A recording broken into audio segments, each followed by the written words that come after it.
there everyone, Egman here with another video, and we've got special guest Brent Sosa. How are you doing, Brent? Doing all good, all good. Good. So what did you do this weekend besides not get a lot of sleep? I got second at Nationals. Yes, you did. So you played 19 games of Digimon. You end up getting second, and you are one of the North American Digimon representatives for Worlds later this year. So really exciting. And so I want to talk about the deck you brought, and then also go over your matchups and everything else. So what did you end up bringing? I brought Gabubond. Okay, cool. And what made you choose that deck?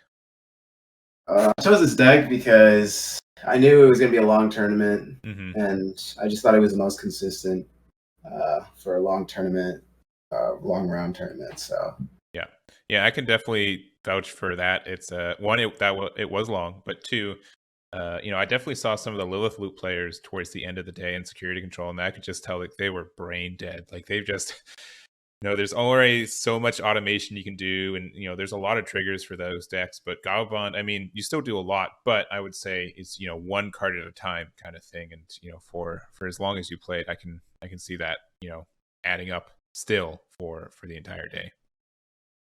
Super straightforward deck. I mean, like if you play without 5s and 6s, it's like a lot less you have to worry about.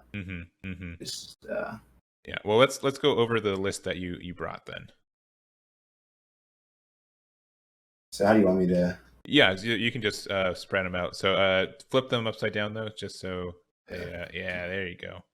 Perfect. All right, so yeah, gotta run some Gabubonds, obviously. The draws, yeah, the best ones, the ones that aren't dead in your hand ever. No, never dead. And then you run for the BT6 Gabumon because you got to swing 3 times. Yeah, for sure. Yeah, the extra swing can just get it for you. The EX1 as well. Yeah. I thought it was the best one, honestly. Having the ability to Evo on top of with a 4, swinging and then living. Being able to use this twice per game is just like insane. Yeah, just milling 6 cards is really good. Yeah, and just based on like it just finds all your combo pieces that you're missing, which is nice. And it only looks top 3, which means that it's not sending cards to the bottom deck a lot too. Right. The other one, I played 3 promo. Before it was 2, and then it was Strawby before, but I just didn't like Strawby. I wanted more Gabu names. And this was basically Strawby and Gabu name. So yeah. I played that. I played it to Madoki. I played a lot of mirrors today, and or during the tournament. Yeah, and I really wish I would have bumped this up to 3, but it did well. Yeah, it really is like the red plan for the mirror match, because it just means all of their ice walls don't proc and all of their hammer sparks, they can protect you from a lot of that. And you ran 17 rookies? Yeah, 17. Okay, just didn't want to break. I didn't want to run 15. It was good. Yeah, cool. Good to hear. From 4s, we ran a standard 4 Lobo. I mean, I think everybody was running 4 Lobo. Just ends games, but to be honest, I didn't really Gabubond Lobo that much for game. I usually played it safe. Sure. Because a bunch of the decks I played against had a bunch of security cards that could potentially just switch the game around. So, sure. But I mean, that's the power of these guys too, because there's no tamer removal, so you can kind of just patiently go through your hybrids. And I said Lobo for game like a dozen times that weekend. It was it's very, very good at that. Then we ran 3 Kendo. This was the MVP this weekend. It was single-handedly beating the mirror. It was insane. Just swinging, bouncing a Gabu, living, and then doing it again. Yeah, and then if you had the expansion one, you get the card draw from it too, and 6K is pretty good to get it to live. Yeah. Then we ran Octomon, another good card in the mirror. I wish I ran 3, but whenever I drew it, it overperforms. So yeah. The more I saw it a lot this. Yeah, people were running Octomons normally won. It's crazy how good vanillas are in this game sometimes. yeah. Then I ran Ikakumon. I mean, I think it's good as a one of. It was mainly used with again with the XL1 Gabu. Just pushing it up, swinging over something, living, getting the mill 3, and then you have to deal with it. And if they don't, then you just get another surge. Yeah, for sure. So yeah, and all these besides the Lobos can trade or hit over like something like Meki Norimon, which is probably like one of the cards that are supposed to stop this deck. And so having these guys can really counter the Meki as well.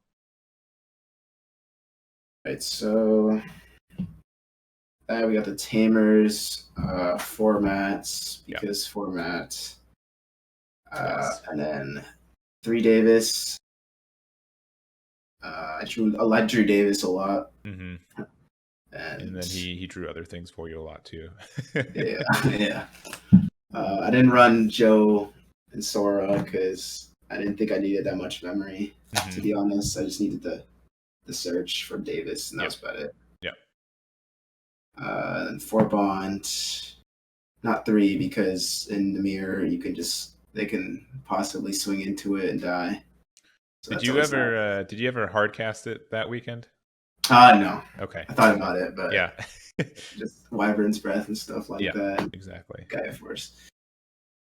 4 Ice Wall, another MVP.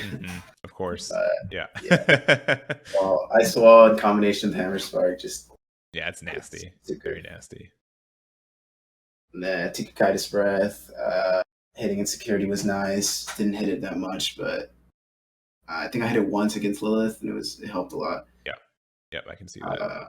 And they also played into it. They would go put a 5 Evo Lilith, put me to 3, and then I would just Kakaitis, and they would have to build their whole lineup again. Yeah. Even though it's not removal, it's just having to rebuild a lineup when you don't really have to do the same thing can be very good. Yeah, and then I run the 2 Howling. Cool. Nice. And how many eggs you run? Just 4 or 5? Just 4. Okay. Any time when you wanted a 5th one, or did 4 just feel good? No, never. Yeah. Cool. And I'm in the same philosophy. I think 4 Upamon's fine because if you're in a state where you need a 5th egg, you're probably not winning anyways. So you want that consistency with the draw and everything. So all right. So you played once again over 2 days. How did day 1 Saturday go? Day 1, I played 5 Gabubonds. Okay. I played against a security control. Shout out Donkey Kong. I got him game 1. Game 2, he beat me. Game 3, he got me. And it was one of my losses. And I played a Deep Brigade, which I got. I played a Lilithmon, and I lost to Lilith, fortunately. And played an Gabubond towards the end, and I beat him. Okay, so you finished the first day X2, right? Right. And so you lost to Security Control and Lilith. And then how did the day before top 8 go? Before that, it was a couple more Gabubonds. And then I played against a really good Diabormon player. Oh, yeah. I saw his list. And he got me on that. And I kept going, playing against more Gabubonds and a Lilithmon eventually, so I beat them all. I didn't drop a game to the mirror until the very final. Yeah. Which was very fortunate, but it happens. Yeah, well, of all the places to lose it, right? At least it's when you're guaranteed your top 2, so it is nice.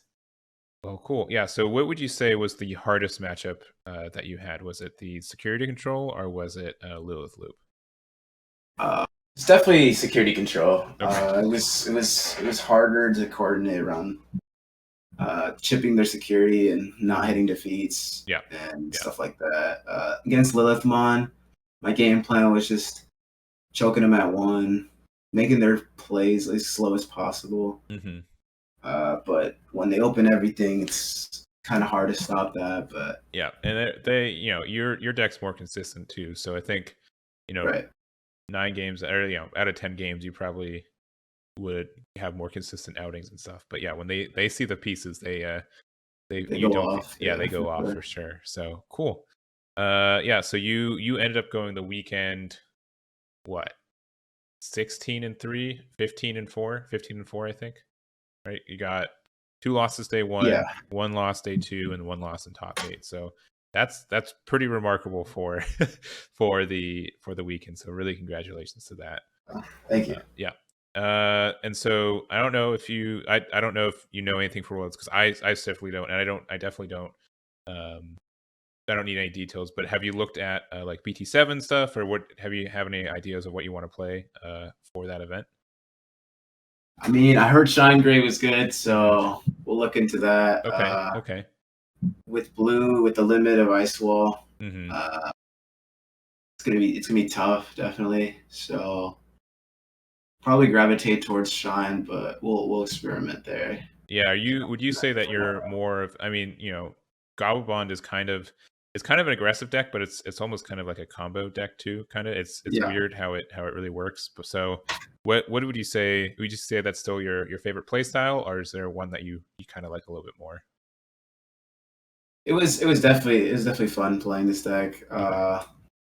I like the combo, like control kind of thing, because with the hybrids and the stunning, you help control while playing aggressive at the same time. Yeah, and I think a lot of people think that Gabubond is just mindless aggression, but it really isn't. It's very deceptive, because you have to know when you can extend, when you're in danger of overextending, and when to use your tools to do that. I think it is aggression, but it's not basic aggression. It's not like Rookie Rush, where you have two memory, play the 2 memory dude, you win, right? So I think it's a little bit more complex, but a lot of the lines look similar, so I can see why people get a little bored with that. But anyways, thank you very much. Are there any shout outs for your group or anything before we end the day? A huge shout outs to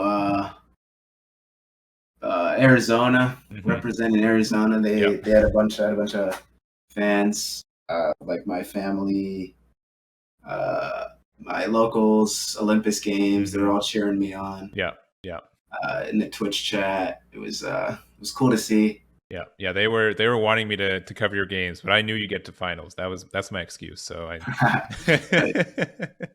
So also, your match is on my YouTube. I'll have it in the description as well. But if you guys want to see you play in the finals, that, and I think top four. No, I think you're on the other stream. Yeah, but you will be in the finals on my channel. So if you guys want to see the last match, we can. But yeah, thank you very much. Any other shouts? I know I kind of cut you off. No, I think that's about it. Okay. Shout out to everyone who got me here. The testing stuff. For sure. Yeah, I've been to Arizona because I live here now. And I haven't. I've been looking at the scene a little bit. I haven't gone out as much, but you guys definitely, it's a very tight knit group, and a lot of testing, a lot of meta out here too, compared to where I was previously. So now it's double scary that we've got a Worlds qualifier in the area code. So so cool. Well, thank you very much for the interview. I really do appreciate it. Good luck at Worlds as well, and thank you guys so much for watching. Damn it.